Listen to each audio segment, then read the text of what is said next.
In many ways, John Cabot is the reason why so many people speak English today in North America. John Cabot, by being sponsored by King Henry VII of England, allowed the English to make a claim for all of North America. John Cabot was born Giovanni Caboto in Genoa, Italy around 1450. He learned how to sail and navigate while working for a Venetian trading company. In his early years, John Cabot claimed that he had vast experience sailing the Mediterranean basin and exploring, and he even claimed he got as far as Mecca. There was great demand in Europe for Asian silks and spices. And at that time, the only way to get them was by going east from Europe and paying middlemen who controlled this route.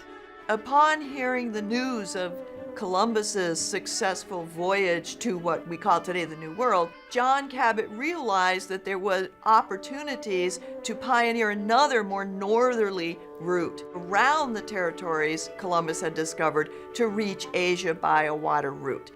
By 1495, Cabot moved to England and successfully convinced Henry VII to finance his idea of finding a new water route to Asia. After Cabot left Bristol in May of 1497, he sails a northern route across the Atlantic Ocean. John Cabot makes his first landfall in North America, somewhere near Newfoundland or Labrador, and he immediately claims this land for his sponsor, King Henry VII of England. Cabot thought he had discovered a more northerly and a shorter route to Asia than the one that Columbus had found. Upon his return to England, Cabot was warmly received by King Henry VII, and in less than a year was granted another, larger expedition by the king. Cabot left Bristol in May of 1498.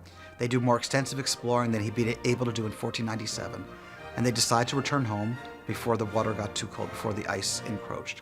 He runs into a number of storms, and he is never officially heard from again.